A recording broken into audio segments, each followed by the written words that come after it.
నమస్కారం. జే న్యూస్ వార్తలకు స్వాగతం. ముందుగా వార్తలోని ముఖ్యాంశాలు. అప్పుల పాలనపై చంద్రబాబును విమర్శలు చేసిన జగన్, ప్రజల డబ్బు ఆర్భటాలకు ఖర్చు చేస్తున్నారన్న ఆరోపణ. హెలికాప్టర్ రాజకీయాలపై జగన్ ఎద్దేవా. రాష్ట్ర ఆర్థిక స్థితిపై నిజాలు చెప్పాలని డిమాండ్. ఆర్టీసీ కార్మికుల సమస్యలపై కవిత హెచ్చరిక. తొలగించిన 700 మందిని చేర్చాలన్న డిమాండ్. చలో సచివాలయం ముట్టడిస్తామన్న ప్రకటన. కార్మికుల హక్కు కోసం పోరాటం కొనసాగింపు.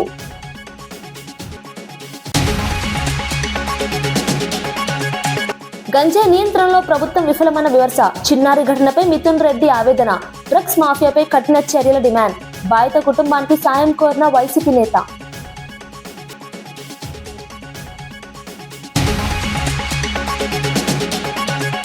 హెరిటేజ్ నోటీసులపై బొత్స ఘాటు స్పందన. తన వ్యాఖ్యలకు కట్టుబడినట్టే అన్న నేత.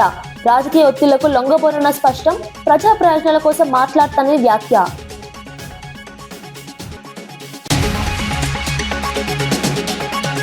ఏఐ మనల్ని కాదు, మనమే ఏఐని నియంత్రించాలన్న మోడీ. మానవ విలువలతో ఏఐ వినియోగం అన్న మోదీ. డిజిటల్ ఇండియా దిశలో యువతకు పిలుపు. ప్రపంచ ఏఐ రంగంలో భారత్ సిద్ధమన్న ప్రధాని.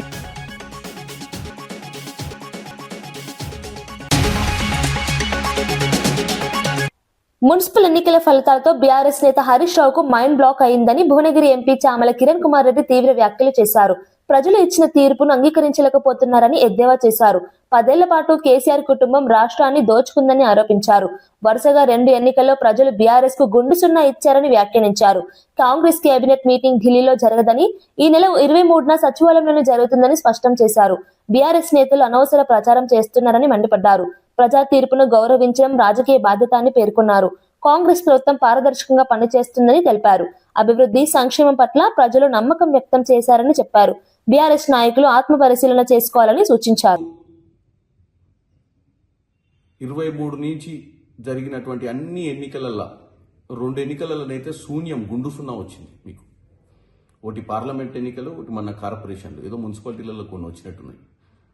రాష్ట్రంలో కాంగ్రెస్ ప్రభుత్వ ఆదరణను తట్టుకోలేక మీరు మాట్లాడుతున్న చిల్లర బల్లర మాటలను ప్రజలు పట్టించుకోవట్లేరని చెప్పి ఈరోజు మళ్ళీ ప్రజలను పొద్దున్నే నిన్న సాయంత్రం తప్పుదో పట్టినికి ఒక లేఖ రిలీజ్ చేసినాం. ఎవరికి? మా అధిష్టానానికి. అధిష్టానము ఢిల్లీలో క్యాబినెట్ మీటింగ్ పెడతలేదు. క్యాబినెట్ మీటింగ్ 23వ తారీఖు నాడు సెక్రటేరియట్లో జరుగుద్ది. మీ మాదిరిగా క్యాబినెటే లేకుండా, ప్రజాపాలన లేకుండా, ప్రగతి లేని ప్రగతి భవన్ నుంచి పాలన లేకుండా ఫామ్ హౌస్ పాలన కాదు ఇది. ఈరోజు ఢిల్లీకి కాంగ్రెస్ పెద్దలను, తెలంగాణలో ఉన్నటువంటి కాంగ్రెస్ పెద్దలను, పిసిసి అధ్యక్షులు అందరూ కూడా పోయిరు. అధిష్టానం ఎందుకు పిలుస్తుంది? వాస్తవాలు ఏం జరుగుతున్నాయి ఇచ్చినటువంటి మీరు చెప్పాల్సిన అవసరం లేదు. మా బాధ్యత. మమ్మల్ని ఈరోజు ప్రజలు 23లో అధికారం తెచ్చిర్రు. నిన్న జరిగిన మున్సిపల్ ఎన్నికలలో కూడా మమ్మల్ని ఆదరించి 92 సీట్లు ఇచ్చిర్రు. కాబట్టి ఇక ప్రజలకు నీ సొల్లు కబుర్లు చెప్పాల్సిన అవసరం లేదు. మాకు గురుతర బాధ్యత ఉంది. ప్రజలకు ఈరోజు సేవ చేయాల్సిన పరిస్థితి. ఎందుకంటే వాళ్ళు మమ్మల్ని ఆదరించే విధానం బట్టి మాకు ఇంకా బాధ్యత పెరుగుతుంది. అధిష్టానం కూడా ఈరోజు ఇచ్చిన వాగ్దానాలు ఏం జరుగుతుంది, ఎట్లా జరుగుతుంది, రాష్ట్రంలో కాంగ్రెస్ పార్టీ వ్యవహార శైలి ఎలా ఉంది అని తెలుసుకోవడానికి పెద్దల్ని పిలిచిరు తప్ప మీరు తెలంగాణ ప్రజల్ని పక్కతో పట్టిస్తున్నట్టుగా అక్కడ క్యాబినెట్ మీటింగ్ పెట్టలేదు. మీరు ఒకటి గుర్తుపెట్టుకోవాలి. మీ అందరికంటే, మనందరికంటే తెలంగాణ అస్తిత్వం, తెలంగాణ ఆత్మగౌరవం, తెలంగాణను బంగారు తెలంగాణ దిశగా తీసుకోవాల్సిన బాధ్యత కాంగ్రెస్ అధిష్టానానికే ఉంది. ఎందుకంటే ఆ రోజు కాంగ్రెస్ అధిష్టానం వల్లనే కాంగ్రెస్ యూపీఏ ప్రభుత్వంలో సోనియా గాంధీ గారు ఇచ్చిన మాట ప్రకారమే తెలంగాణ బిడ్డల కోసం. ఎన్నికలకు ముందు చంద్రబాబు ఎన్నో బిల్డప్లు ఇచ్చారని వైఎస్ జగన్ విమర్శించారు. కానీ అధికారంలోకి వచ్చిన తర్వాత అప్పుల్లో ఆల్ టైమ్ రికార్డులు బద్దలు కొడుతున్నారని ఆరోపించారు. అప్పు చేసి ప్రజలకు ఇచ్చిందేమీ లేదని, తెచ్చిన డబ్బంతా దోచుకో, పంచుకో, తినుకో అన్నట్టుగా వ్యవహరిస్తున్నారని తీవ్రంగా విమర్శించారు. నారా లోకేష్ పై కూడా సెటైర్లు వేశారు. ఈ మధ్య అందరూ గాల్లోనే తిరుగుతున్నారని, స్పెషల్ ఫ్లైట్లు, హెలికాప్టర్లలో ప్రయాణిస్తున్నారని వ్యాఖ్యానించారు. క్రికెట్ మ్యాచ్ చూడడానికి కొలంబో వెళ్లాల్సిన అవసరం ఏమిటని ప్రశ్నించారు. టీవీలో చూస్తే కనిపించదని ఎద్దేవా చేశారు. తాను కూడా టీవీలోనే మ్యాచ్ చూశానని చెప్పారు. ప్రజల డబ్బును వృధా చేయడం సరైన పద్ధతి కాదన్నారు. పాలన అంటే ప్రజల కోసం పనిచేయడం కావాలని, ఆర్భటాలు కాదని పేర్కొన్నారు. ముఖ్యమంత్రి గారు కొడుకు ఒక పూట విజయవాడలో ఉంటే మరో పూట హైదరాబాద్లో ఉంటాడు. ఇంకో పూట ఈ కొడుకు క్రికెట్ మ్యాచ్ కోసం పక్క దేశం వెళ్ళి కొలంబోలో మ్యాచ్ చూస్తాడు రాత్రికి. మరుసటి రోజు ఉదయం మళ్ళీ విజయవాడలో ఉంటాడు. మళ్ళీ ఆ సాయంత్రం విజయవాడ నుంచి ఢిల్లీకి పోతాడు. అంతే ప్రైవేట్ విమానాలే. దేశంలో బాధ్యతాయుతమైన పదవుల్లో ఉన్న వాళ్ళు ఇలా జల్సాలు చేసిన సంబరాలు ఎక్కడైనా ఉన్నాయా? కొలంబోలో మ్యాచ్ ఆడతా అంటే ఈయనకేం స్వామి, నాకు అర్థం కాదన్నా. ప్రైవేట్ ఫ్లైట్లో కొలంబోకు పోయి మ్యాచ్ చూస్తాడు. ఈ టీవీ చూస్తే కనపడదా మ్యాచ్?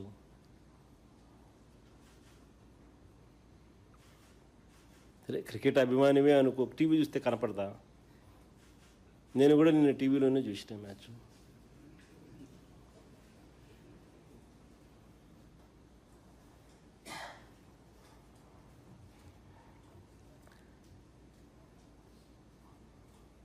రాష్ట్ర ఆదాయాలు ఎలా పెరుగుతాయి? బొత్స తాను ఎప్పుడూ వాస్తవాలే మాట్లాడతానని, ఇప్పటి వరకు మాట్లాడిన మాటలకు కట్టుబడి ఉంటానని మండలి ప్రతిపక్ష నేత బొత్స సత్యనారాయణ స్పష్టం చేశారు. రాజకీయాల్లో అనుభవం ఉన్న వ్యక్తినని, తాను చిన్న పిల్లాడిని కాదని వ్యాఖ్యానించారు. తన వ్యాఖ్యలను వక్రీకరించడం సరైంది కాదన్నారు. ప్రజలకు నిజాలు తెలియాలని తాను మాట్లాడుతున్నానని పేర్కొన్నారు. అధికార పార్టీపై అవసరమైతే విమర్శలు చేస్తానని, అది ప్రజాస్వామ్యంలో భాగమని చెప్పారు. తన మాటల వెనుక బాధ్యత ఉంటుందని స్పష్టం చేశారు. రాజకీయ ఒత్తిళ్లకు తాను లోబడనని అన్నారు. ప్రజల ప్రయోజనాల కోసం మాట్లాడటం తన బాధ్యత అని చెప్పారు. వాస్తవాలను బయటపెట్టడమే తన లక్ష్యమని పేర్కొన్నారు. వాస్తవాలు ప్రజలు తెలియాలి కాబట్టి శాసనమండలిలో చర్చ జరగాలనేది మా పార్టీ తరఫున మా సభ్యులందరితో కూడా ఒకటే మాటగా మేము కోరుకుంటున్నాం.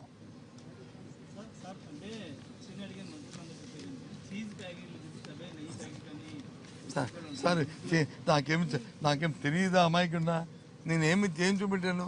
హెరిటేజ్కి ఇందాపూర్కి ఉన్న ఎస్టాబ్లిష్ ఇంకో చూసుకోండి. ఈ ప్యాకెట్ మీద చూసుకోండి. హెరిటేజ్ది ఇంకో ఇందాపూర్ తాలూకు పేరు కనిపించట్లేదు, చదువుకోండి అని చెప్పాను తప్ప నేను అమాయకుడిని కాదు. అంత మోసం చేయవలసిన అవసరం చంద్రబాబు నాయుడుగా అంత అడ్డగోలుగా మాట్లాడి మా తత్వం నాది కాదు. నేను మాట్లాడకూడదా? నేను దాని ప్యాకెట్ మీద క్లియర్ కట్గా హెరిటేజ్ ఉంటూ ఇందాపురతో చూసుకోండి అని ఆ ప్యాకెట్ ఇవ్వండి. అది ఉండవు కదా మీ దగ్గర ప్యాకెట్, అది ఆ నెయ్యి ప్యాకెటో చీజ్ ప్యాకెటో ఏదో మీద ఉంది కదా, ఆ ప్యాకెట్ ఇవ్వండి అని అడిగాను. అది కూడా ప్రశ్న చెప్పలే, అడిగే అది చూపెట్టాను. మీకు అది చూపెట్టాను. ఇందాపూర్ తయారు చేసింది హెరిటేజ్ ఇదని చూపెట్టాను. ఇంకేంటి? 1000 మంది ఆర్టీసీ కార్మికులను సంస్థ అన్యాయంగా విధుల నుంచి తొలగించిందని కవిత ఆరోపించారు. జాగృతి డిమాండ్ చేయడంతో కేవలం 300 మందిని మాత్రమే తిరిగి విధుల్లోకి తీసుకున్నారని, ఇంకా 700 మంది కార్మికులు రోడ్డున పడ్డారని తెలిపారు. వారిని కూడా వెంటనే విధుల్లోకి తీసుకోవాలని డిమాండ్ చేశారు. మిగిలిన కార్మికులను చేర్చుకోకపోతే ఈ నెల 24న కార్మికులతో కలిసి సచివాలయాన్ని ముట్టడిస్తామని హెచ్చరించారు. కార్మికుల పొట్ట కొట్టే చర్యలను సహించబోమన్నారు. అందరికీ న్యాయం జరిగే వరకు పోరాటం ఆగదని స్పష్టం చేశారు. కార్మికుల సమస్యలను ప్రభుత్వం తక్షణం పరిష్కరించాలని కోరారు. సెక్రటేరియట్ ని ముట్టడించడం జరుగుతుంది.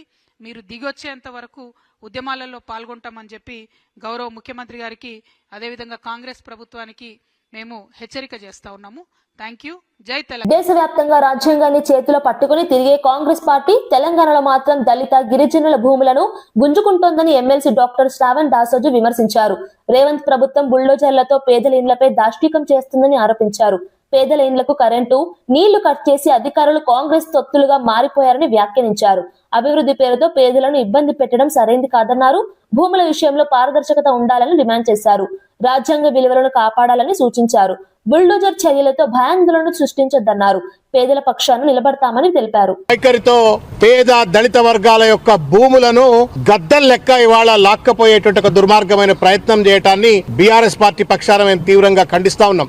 లగచర్ల ఉదంతం మర్చిపోలే. ఫార్మా కంపెనీల పేరు మీద రేవంత్ రెడ్డి గారి ప్రభుత్వం లగచర్లలో పేద గిరిజనుల పైన ఏ రకమైనటువంటి దాడులు చేసి ఆఖరికి అక్కడ ఉన్నట్టు మహిళలను వృద్ధులను విచక్షణారహితంగా హింసకు గురి చేసి భూములు లాక్కోవాలని చెప్పని చేసిన కుట్ర ప్రయత్నాన్ని ఆ దుర్మార్గాన్ని మర్చిపోకముందే ఇవాళ వరంగల్ పట్టణంలో భద్రకాళి అమ్మవారి సాక్షిగా అక్కడ ఉన్నటువంటి ఒక దాదాపు 60-70 సంవత్సరాలుగా అక్కడ ఉన్నటువంటి ఒక దళిత కుటుంబాలను అత్యంత దుర్మార్గమైనటువంటి ఒక రీతిలో అభివృద్ధి పేరు మీద ప్రాజెక్టుల పేరు మీద కనీస డ్యూ ప్రాసెస్ నోటీసులు ఇవ్వకుండా వాళ్ళ ఇళ్లను కబ్జా చేయాలని చెప్పని కూల్చివేయాలని చెప్పని బుల్డోజర్ రాజ్యం చలాయిస్తూ రేవంత్ రెడ్డి గారి ప్రభుత్వం అత్యంత దాష్టికానికి పాల్పడుతున్నటువంటి ఒక విషయాన్ని తీవ్రంగా ఖండిస్తా ఉన్నాం. ఎక్కడా ఇనలే భారతదేశంలో ఏమంటారు కదా, ఎలుకలను వరి పొలాల్లో ఉన్నటువంటి ఒక ఎలుకలను పందికొక్కులను చంపడానికి కోసం పొగలు పెడతారు అని చెప్పని కన్నాల్లో కలుగుల్లో పొగ పెడతారు అని చెప్పనిన్నాం. అదే క్రూరమైన వైఖరి వాళ్ళ మాదిగ బిడ్డలైనటువంటి ఒక 40-50 కుటుంబాలు దళిత కుటుంబాల పైన ఇవాళ రేవంత్ రెడ్డి ప్రభుత్వం దుర్మార్గంగా ప్రయోగించింది. తాగడానికి మంచినీళ్లు కేసీఆర్ గారు ఇంటింటికి మంచినీళ్ళు ఇస్తే ఆ మంచినీటి కనెక్షన్లను కట్ చేసి మీకు మంచినీటి కనెక్షన్లు కట్ చేస్తున్నాం, మీరు ఇంట్లో బతుకుతారా సస్తారా ఇల్లు ఖాళీ చేస్తారా లేరా అని చెప్పని తాగడానికి నీళ్లు లేకుండా ఇండ్లను కట్ చేసిండ్రు. ఇదే న్యాయం అంటే ఆఖరికి కరెంటు కూడా కట్ చేస్తామని చెప్పని అత్యంత పాశవికమైనటువంటి రీతిలో వాళ్ళను హింసకు గురి చేస్తే కలెక్టర్ దగ్గరికి పోయినరు. కలెక్టర్లు ఇవాళ పాలక వర్గానికి తొత్తులుగా మారిపోయి వరంగల్ కలెక్టర్ కనీసం స్పందించలేదు, న్యాయం చేయలేదు, వాళ్లకు మంచినీటి సౌకర్యాన్ని రెస్టోర్ చేయలేదు, కరెంట్ కట్ చేస్తా అన్నటువంటి వాళ్ళపైన చర్యలు చేపట్టలేదు. తగుదునమ్మా అని చెప్పని తర్వాత కమిషనర్ దగ్గరికి పోయినరు. కమిషనర్ కూడా స్పందించలేదు. తప్పనిసరి పరిస్థితుల్లో ఇవాళ దాస్యం వినయ్ భాస్కర్ గారు మాజీ చీఫ్ విప్ అయినటువంటి ఒక దాస్యం వినయ్ భాస్కర్ గారి యొక్క నేతృత్వంలో ఆ 40-50 కుటుంబాలు చిన్న పిల్లలు ముక్కుపచ్చలాని పిల్లలు తాగడానికి నీళ్లు లేకపోతే స్కూళ్లలో కూడా పోవట్లేదు. ఇవాళ వాళ్ళందరూ వరంగల్ భూ బాధితుల సమస్యలపై మాజీ ఎమ్మెల్యే దాస్యం వినయ్ భాస్కర్ తీవ్రంగా స్పందించారు. రేవంత్ రెడ్డి బుల్డోజర్ విధానాల వల్ల దళితులు ఇండ్లు కోల్పోతున్నారని ఆరోపించారు. పేదల ఇళ్లపై అకస్మాత్తుగా బుల్డోజర్లు నడపడం అమానుషమని విమర్శించారు. భూ సమస్యల్లో బాధితులకు చట్టబద్ధ రక్షణ కల్పించాల్సిన ప్రభుత్వం బలవంతపు ఖాళీలు చేయించడం అన్యాయమన్నారు. వరంగల్ ప్రాంతంలో ఇళ్లను కూల్చివేసిన కుటుంబాలకు న్యాయం చేయాలని, పునరావాసం కల్పించాలని డిమాండ్ చేశారు.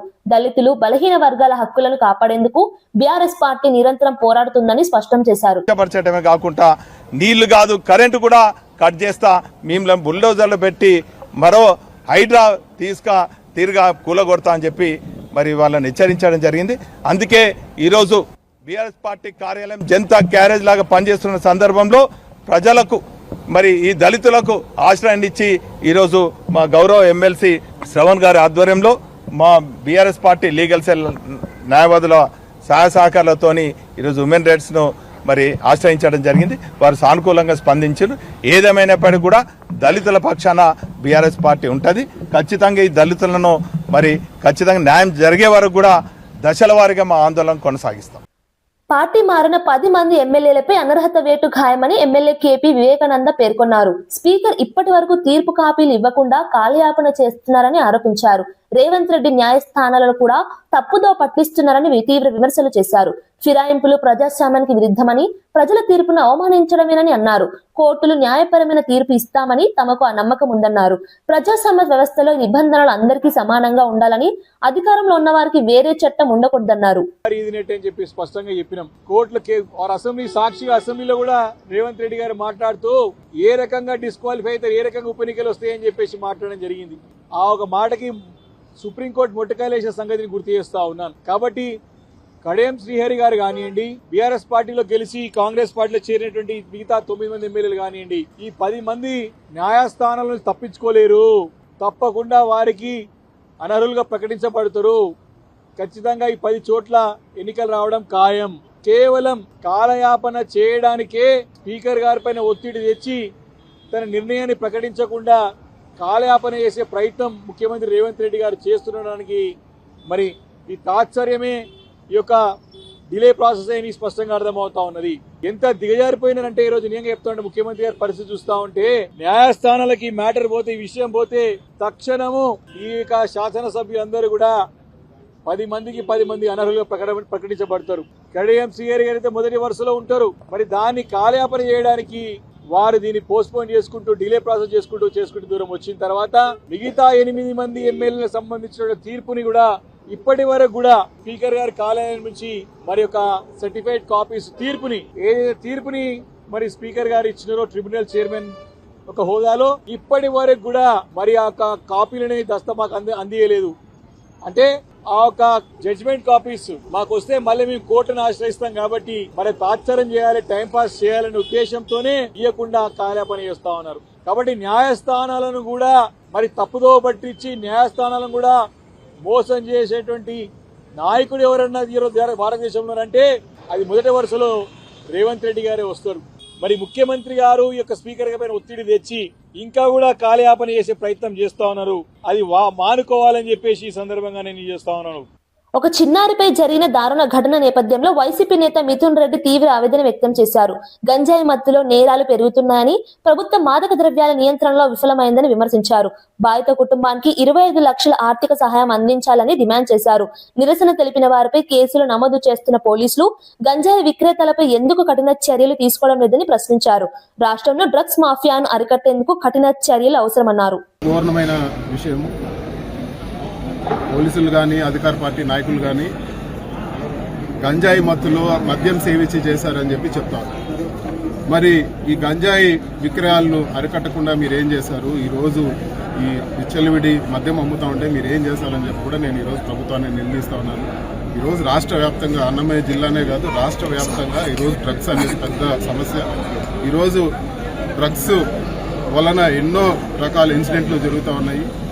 కఠినమైన చర్యలు తీసుకోవాలని చెప్పి కూడా మేము కోరుతా ఉన్నాము. ఈరోజు ఇక్కడ కొంతమంది మీడియా మిత్రులు కూడా చెప్పడం జరిగింది, అధికార పార్టీ నాయకులు ఉన్నారని చెప్పి కొంతమందిని చూసి చూడనట్టు వదిలేస్తా ఉన్నారు, గంజాయి విక్రయాలు విచ్చలవిడిగా జరుగుతూ ఉన్నాయని చెప్పి కఠినమైన చర్యలు తీసుకోవాలని చెప్పి కోరుతున్నాను. ఈ డ్రగ్స్ కానీ ఇలాంటి ఘోరాలు జరిగినప్పుడు ఇవి రాజకీయాలకు అతీతము, ఎవరున్నా కూడా వాటిపైన కఠిన చర్యలు తీసుకోవాలని చెప్పి మేము కోరుతా ఉన్నాం. అదేవిధంగా ఒక ఘోరమైన ఇన్సిడెంట్ జరిగినప్పుడు పబ్లిక్ అందరూ కూడా పార్టీలకు అతీతంగా ఇటు వైఎస్ఆర్ కాంగ్రెస్ పార్టీ కానీ, బీఎస్పీ కానీ, కమ్యూనిస్ట్ కానీ చాలా మంది అధికార పార్టీ వాళ్ళు కూడా ప్రొటెస్ట్ చేయడం జరిగింది. ప్రొటెస్ట్ అనేది ఒక డెమోక్రటిక్ ప్రాసెస్ లో భాగం. వాళ్ళ నిరసన తెలియజేసేది ప్రతి ఒక్కరి హక్కు. అది అన్యాయం జరిగినప్పుడు ఖచ్చితంగా ప్రజలు ప్రశ్నిస్తారు. దానిపైన కేసులు పెట్టడం దారుణం అని చెప్పి కూడా నేను పోలీస్ డిపార్ట్మెంట్ తెలియజేస్తా ఉన్నాను. ఈ కేసులన్నీ కూడా ఈ రాజకీయాలకు సంబంధం లేదు, ఇవన్నీ కూడా ఉపసంహరించాలని చెప్పి కూడా నేను కోరుతా ఉన్నాను. మీరు కేసులు పెట్టాల్సింది గంజాయి అమ్మే వాళ్ళ గురించి, గంజాయి అమ్మే వాళ్ళపైన, డ్రగ్స్ అమ్మే వాళ్ళపైన, విచ్చలవిడిగా మద్యం అమ్మే వాళ్ళపైన మీరు కేసులు పెట్టాలని చెప్పి కూడా నేను డిమాండ్ చేస్తా ఉన్నాను. ఈరోజు ఎవరిని అడిగినా కూడా ఎక్కడ దొరికినా గంజాయి దొరుకుతా ఉందని చెప్పి ఒక కామన్ పబ్లిక్ కి గంజాయి అమ్మకాలు వాళ్ళు చూసి ఇక్కడంతా అమ్ముతా ఉన్నారని చెప్పగలిగినప్పుడు డిపార్ట్మెంట్ ఎందుకు పట్టుకోలేకుంది? ఎందుకు మీరు ఇంత పట్టుదలగా ఈరోజు నిరసన వ్యక్తం చేసిన వాళ్ళ పైన పెట్టినంత పట్టుదలగా కేసులు మీరు ఈ డ్రగ్స్ కానీ, గంజాయి విక్రయాలు, అదేవిధంగా విచ్చలవిడిగా మద్యం అమ్మే వాళ్ళపైన మీరు ఎందుకు చర్యలు తీసుకోవడం లేదు? కఠినమైన చర్యలు తీసుకోవాలి. అటు అధికార పక్షంలో సంబంధాలు ఉన్నా కూడా వాళ్ళందరినీ కూడా లోపలేయాలని చెప్పి మేము ఖచ్చితంగా డిమాండ్ చేస్తా ఉన్నాము. అదేవిధంగా ఈ కుటుంబానికి ఎవరైతే ఈ అమ్మాయి చనిపోయిందో వాళ్ళ తల్లిదండ్రులకు ఆర్థిక సాయం చేయాలని చెప్పి కూడా మేము కోరుతా ఉన్నాము. 25 లక్షలు వెంటనే సాయం చేయాలి. చాలా మంది ఫోన్లో వాళ్ళని పరామర్శించడం జరిగింది.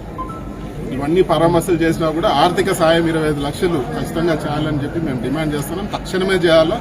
అదేవిధంగా మదన్పల్లి వైఎస్ఆర్ కాంగ్రెస్ పార్టీ తరఫున తిప్పారెడ్డి గారు కానీ, నిసార్ అహ్మద్ గారు కానీ బాలిక తల్లిదండ్రులు కలిసి ఆర్థిక సాయం చేసేదానికి కూడా మేము ఒక నిర్ణయం తీసుకున్నాము. వాళ్ళ కుటుంబ సభ్యులతో కలిసి వాళ్ళకు తగిన ఆర్థిక సాయం చేస్తారని చెప్పి కూడా మా పార్టీ తరఫున నేను తెలియజేస్తా ఉన్నాను. అదేవిధంగా ఈ డ్రగ్స్ పైన ఖచ్చితంగా కఠిన చర్యలు తీసుకోవాలని చెప్పి మరొకసారి డిమాండ్ చేస్తూ సెలవు తీసుకుంటాను. హెరిటేజ్ సంస్థ నుంచి వచ్చిన నోటీసులపై మండలి ప్రతిపక్ష నేత బొత్స సత్యనారాయణ స్పందించారు.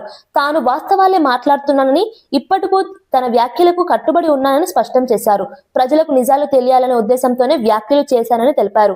రాజకీయ ఒత్తిళ్లకు లొంగబోనని, తన మాటలకు వెనక్కి తీసుకునే ప్రసక్తి లేదన్నారు. ప్రజా ప్రయోజనాల కోసం మాట్లాడడం తన బాధ్యత అని పేర్కొన్నారు. ఇది ప్రజా సమస్య, ప్రజలకు కావాలి దీని మీద వివరణలు, ప్రజలకు తెలియాలి వివరణ వాస్తవాలు ప్రజలు తెలియాలి. కాబట్టి శాసనమండలిలో చర్చ జరగాలనేది మా పార్టీ తరఫున మా సభ్యులందరితో కూడా ఒకటే మాటగా మేము కోరుకుంటున్నాం.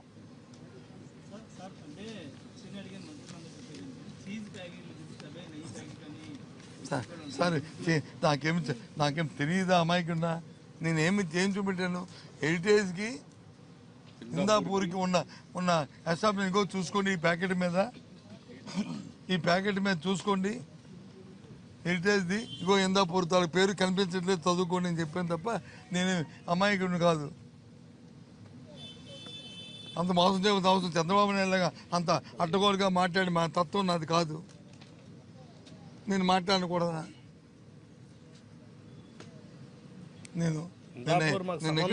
దాని గురించి దాన్ని ప్యాకెట్ మీద క్లియర్ కట్గా హెరిటేజ్ ఉంటూ ఇందాపూర్తో చూసుకోండి అని ఆ ప్యాకెట్ ఇవ్వండి. అది ఉండవు కదా మీ దగ్గర ప్యాకెట్, అది ఆ నెయ్యి ప్యాకెటో చీజ్ ప్యాకెటో ఏదో మీద ఉంది కదా, ఆ ప్యాకెట్ ఇవ్వండి అని అడిగాను. అది కూడా ప్రస్తుతం చెప్పలే, అడిగే అది చూపెట్టాను మీకు, అది చూపెట్టాను. ఇందాపూర్ తయారు చేసింది హెరిటేజ్ ఇదని చూపెట్టాను. ఇంకేంటి? మున్సిపల్ ఎన్నికల్లో బీఆర్ఎస్ కాంగ్రెస్ కు మద్దతు ఇచ్చిందని ఎంపీ ధర్మపురి అరవింద్ ఆరోపించారు. కేసుల భయంతోనే బీఆర్ఎస్ డీల్ రాజకీయాలు చేస్తోందని విమర్శించారు. కేసీఆర్ అవినీతి బయటపడకుండా ఉండేందుకే కొనుగోలు రాజకీయాలు జరుగుతున్నాయని అన్నారు. మాజీ సీఎం మార్గంలోనే రేవంత్ పాలన సాగుతోందని ఆరోపించారు. బీజేపీ ఎవరితోనూ పొత్తు పెట్టుకోలేదని స్పష్టం చేశారు. అంటే ఇది 100% ఈయన కేసులన్నీ ఆయన కాపాడుతున్నాడు. వీళ్ళ కేసులు వాళ్ళు కాపాడుతున్నారు కాంగ్రెస్ వాడు కాబట్టి వీళ్ళు చేయించుకున్నారు, అది చేసిండు. ఇక నేను ఒక్కటి చెప్పేది, నా దగ్గర నేను ఎవరిని నేను కొనను, నేను ఎవరిని అడుక్కోను. ప్రజలు నాకు 28 ఇచ్చింది. నేను ఎందుకు ఈ రకంగా ఉంటా అంటే, నేను 90లలో 2000 సంవత్సరంలలో రాజశేఖర్ రెడ్డి చనిపోయే వరకు నేను రాజకీయాలు చూసినోడిని, అసెంబ్లీ డిబేట్లు చూసినోడిని, విన్నోడిని, ఈ వ్యవస్థ ఈ రకంగా చూసినోడిని నేను. ఇది కేసీఆర్ అనేవాడు ముఖ్యమంత్రి అయినాక ప్రతి ఒక్కరిని కొనుక్కోవటము, అవతల పార్టీ ఉండొద్దు అని దేనికోసం చేసిండు? కుటుంబ అవినీతి ఎక్కడ కూడా క్వశ్చన్ కాకుండా వేరే పార్టీ వాడు జిల్లా పరిషత్ చైర్మన్ ఉన్నా, మేయర్ ఉన్నా, ఇంక ఎమ్మెల్యే ఉన్నా అక్కడ నేను కాళేశ్వరంలో దోసుకోలేను, భగీరథలో దోసుకోలేను, నేను ఈ వేరే అవినీతి కార్యక్రమాలలో దోసుకోలేను. కాబట్టి వాళ్ళని కలిపేసుకోండి, వాళ్ళకి పైసలు ఇచ్చి కొనుక్కోండి, వాళ్ళని బెదిరించండి. ఈ రకంగా కేసీఆర్ మొత్తం వ్యవస్థని నాశనం చేసిండు, ప్రజాస్వామ్య వ్యవస్థని. వనస్థలిపురంలో చోటు చేసుకున్న సునీత హత్య కేసులో పోలీసులు కీలక వివరాలు వెల్లడించారు. సిఐ మహేష్ మీడియా సమావేశంలో కేసు నేపథ్యాన్ని వివరించారు. 2022లో సునీతను మహేష్ వివాహం చేసుకున్నాడని, 2023లో ఆమె కెనడాకు వెళ్లిన తర్వాత ఇద్దరి మధ్య విభేదాలు తలెత్తినట్లు చెప్పారు. ఆ తర్వాత మహారాష్ట్రలోని చంద్రపూర్ జిల్లాకు వచ్చిన దంపతుల మధ్య వివాదాలు మరింత పెరిగాయని తెలిపారు. భార్యాభర్తల మధ్య తలెత్తిన విభేదాల నేపథ్యంలో సునీత తన భర్తపై కేసు నమోదు చేయగా 2024లో విడాకులు తీసుకుని రెండో వివాహం చేసుకుందని పోలీసులు వెల్లడించారు. అయితే సునీతపై ప్రతీకారం పెంచుకున్న మహేష్ పథకం ప్రకారం ఆమెను హత్య చేసినట్లు దర్యాప్తులో తేలిందని సీఐ వివరించారు. 23లో కెనడాకి వెళ్తారు. అక్కడ ఒక వారం రోజులు ఉంటుంది. ఈమె అక్కడ కాపురం చేసిన తర్వాత వారం రోజులకు మళ్ళీ గొడవలు వచ్చి మనస్పర్ధలు ఎక్కువ అయ్యేసరికి అక్కడి నుండి ఇండియా రిటర్న్ వచ్చేస్తుంది. అక్కడ పోలీస్ వాళ్ళ సాయంతో ఇండియాకి రిటర్న్ వచ్చిన తర్వాత వీళ్ళు ఉండేది మన మహారాష్ట్రలోని చంద్రపురి డిస్టిక్ అనే ప్లేస్లో ఉంటారు. ఆ చంద్రపురి డిస్టిక్ దగ్గర ఈమె కేసు పెడుతుంది 498 కేసు పెట్టిన తర్వాత దాన్ని మనసులో పెట్టుకొని ఇతను ఏం చేస్తాడంటే వీళ్ళ ఫ్యామిలీ మీద మొత్తం కేసు పెట్టడము, అతను వీసా ఒకటి రిజెక్ట్ కావడం, కెనడా పోకుండా మళ్ళీ దీన్ని మనసులో పెట్టుకొని అతను ప్రతీకారంతో రగిలిపోయి ఈ ప్రతీకారం తీర్చుకోవాలన్న ఉద్దేశంతో నిన్న ఎవరు లేని సమయంలో 18వ తారీఖు రోజు నిన్న 11:30-12 గంటల సమయంలో వాళ్ళ యొక్క ఫ్లాట్లోకి చొరబడి ఆమె మీద అతను తీసుకొచ్చుకున్నటువంటి 3 కత్తులతోటి దాడి చేయడం జరిగింది. ఈ సమాచారం మాకు 100 డయల్ ద్వారా వెంటనే రాగా మేమందరం కూడా స్పాట్కు చేరుకున్నాం. అతన్ని పారిపోకుండా అక్కడనే బంధించడం జరిగింది. అతన్ని మా కస్టడీకి తీసుకొని ఈరోజు రిమాండ్ తరలించడం జరుగుతుంది. ప్రధాని నరేంద్ర మోదీ కృత్రిమ మేధస్సుపై కీలక వ్యాఖ్యలు చేశారు. AI does not rule us, we must rule AI అంటూ స్పష్టమైన సందేశం ఇచ్చారు. ఏఐ అనేది మానవాళి అభివృద్ధికి ఉపయోగపడే సాధనం మాత్రమేనని, అది మనపై ఆధిపత్యం చెలాయించకూడదని అన్నారు. భారత్ కొత్త సాంకేతికతలను వేగంగా స్వీకరిస్తోందని, డిజిటల్ ఇండియా, స్టార్టప్ ఇండియా కార్యక్రమాల ద్వారా యువతకు కొత్త అవకాశాలు సృష్టిస్తున్నామని తెలిపారు. ఏఐ వ్యవసాయం, ఆరోగ్యం, విద్య, పరిపాలన వంటి రంగాల్లో విప్లవాత్మక మార్పులు తీసుకురాగలదని పేర్కొన్నారు. అయితే సాంకేతికత వినియోగంలో నైతిక ప్రమాణాలు తప్పనిసరిగా పాటించాల్సిన అవసరం ఉందని ప్రధాని హెచ్చరించారు. మానవ విలువలు, బాధ్యతాయుత వినియోగం, పారదర్శకత వంటి అంశాలు ముఖ్యమని అన్నారు. భారతీయుల తరపున నేను మీకు ఈ సమ్మిట్కు విచ్చేసిన మీ అందరికీ, గౌరవనీయులైన వివిధ దేశాల ప్రభుత్వ అధినేతలకు, ప్రపంచవ్యాప్తంగా ఉన్న ప్రముఖులకు, ఏఐ ఎకోసిస్టమ్ నాయకులకు మరియు ఇన్నోవేటర్లకు నేను స్వాగతం పలుకుతున్నాను. ఈ సందర్భంగా మీకు నా కృతజ్ఞతలు తెలియజేస్తున్నాను.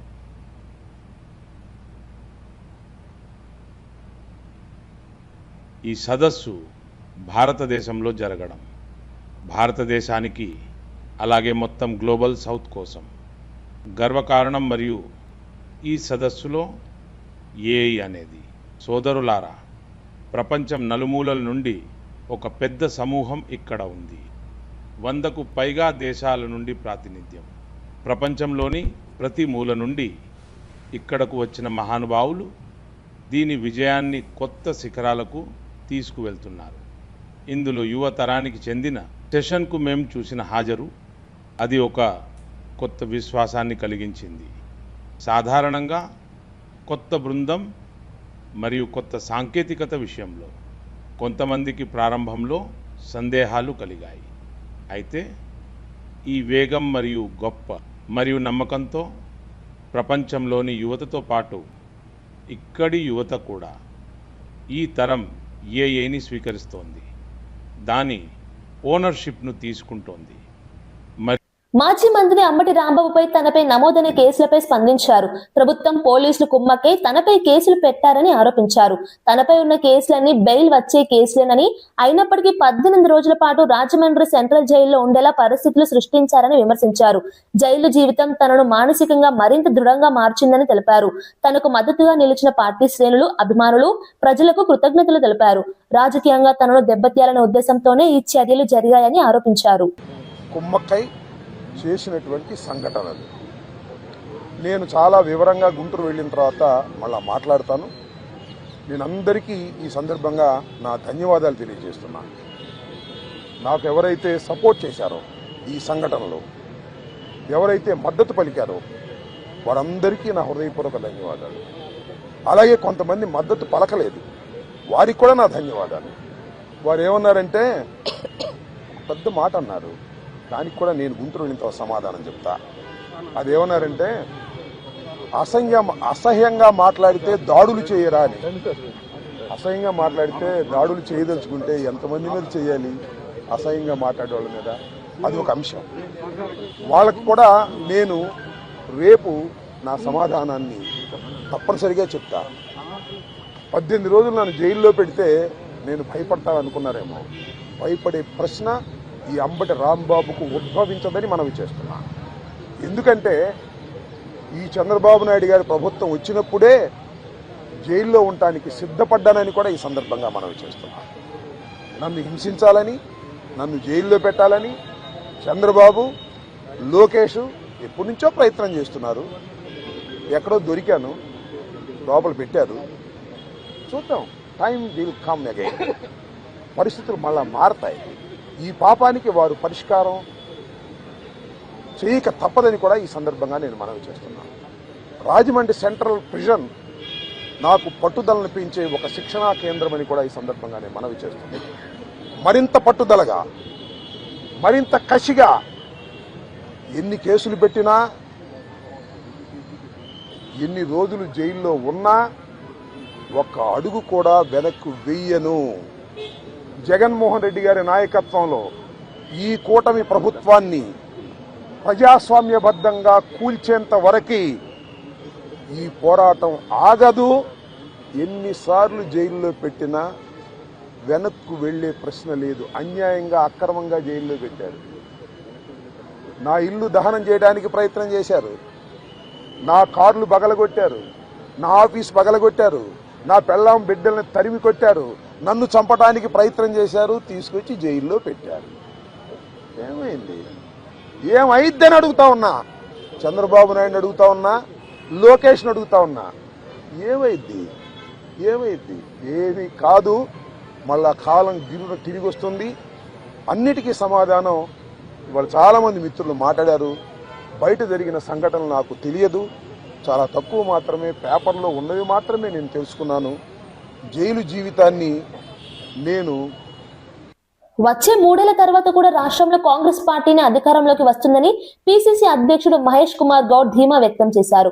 ఢిల్లీలో అధిష్టానంతో సమావేశం అనంతరం మీడియాతో మాట్లాడిన ఆయన ప్రభుత్వం ఇచ్చిన హామీలన్నీ అమలు చేస్తున్నామని తెలిపారు. మున్సిపల్ ఎన్నికల్లో 80% ప్రజలు కాంగ్రెస్ కు మద్దతు ఇచ్చారని, ఇది ప్రజల విశ్వాసానికి నిదర్శనమని పేర్కొన్నారు. అభివృద్ధి, సంక్షేమ కార్యక్రమాల అమలులో ప్రభుత్వం కట్టుబడి ఉందన్నారు. పార్టీ బలోపేతానికి క్షేత్రస్థాయిలో కృషి చేస్తున్నామని, ప్రజల ఆకాంక్షలు నెరవేర్చడమే లక్ష్యమని చెప్పారు. కేంద్ర రాష్ట్ర స్థాయిలో సమన్వయంతో ముందుకు సాగుతామని తెలిపారు. అనేటువంటి మాట కూడా ఖర్గే గారు చెప్పడం జరిగింది. రాబోయే రోజుల్లో కూడా ప్రజల యొక్క ఆకాంక్ష మేరకు ఇప్పుడు ఇస్తున్నటువంటి అభివృద్ధి, ముఖ్యంగా రాహుల్ గాంధీ గారు ఇంటిగ్రేటెడ్ స్కూల్స్ యొక్క విధి విధానాల మీద అడిగి తెలుసుకున్నారు. వ్యవసాయ పరంగా ఇవాళ ఈ రాష్ట్రం ప్యాడీలో అగ్రగామిగా, ప్రొడక్షన్లో కాకుండా ప్రొక్యూర్మెంట్లో కూడా అగ్రగామిగా ఉందన్నటువంటి విషయాన్ని తెలుసుకున్న తర్వాత మిగతా క్రాపుల్ని కూడా ఎంకరేజ్ చేయాల్సిందిగా వారు చెప్పడం జరిగింది.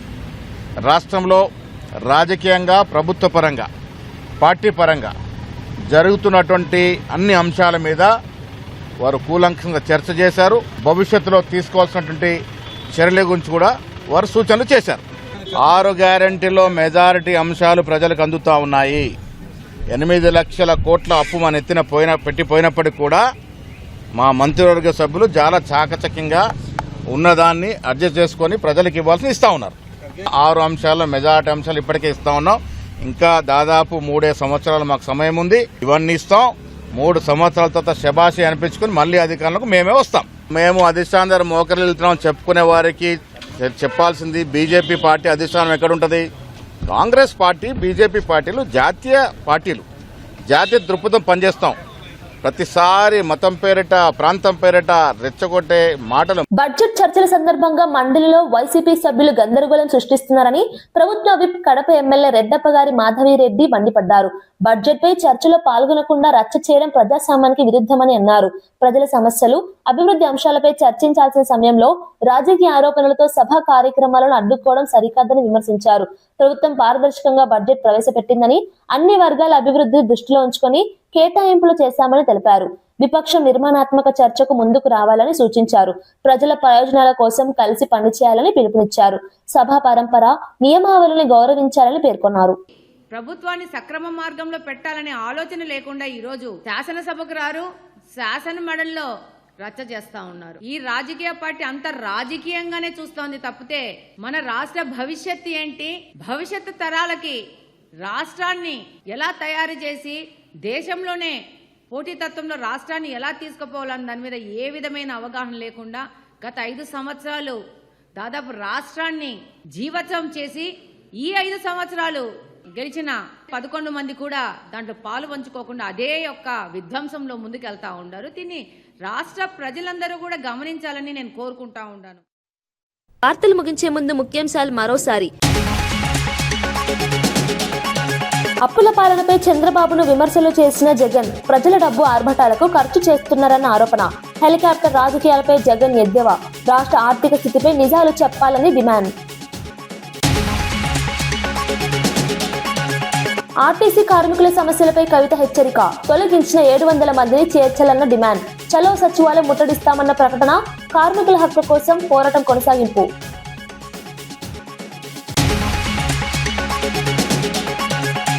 గంజాయి నియంత్రణలో ప్రభుత్వం విఫలమన్న విమర్శ. చిన్నారి ఘటనపై మిథున్ రెడ్డి ఆవేదన. డ్రగ్స్ మాఫియాపై కఠిన చర్యల డిమాండ్. బాధిత కుటుంబానికి సాయం కోరిన వైసీపీ నేత.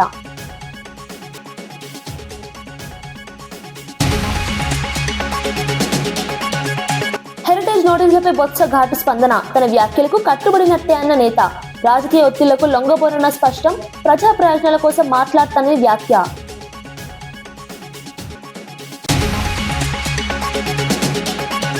ఏఐ మనల్ని కాదు, మనమే ఏఐని నియంత్రించాలన్న మోడీ. మానవ విలువలతో ఏఐ వినియోగం అన్న మోదీ. డిజిటల్ ఇండియా దిశలో యువతకు పిలుపు. ప్రపంచ ఏఐ రంగంలో భారత్ సిద్ధమన్న ప్రధాని.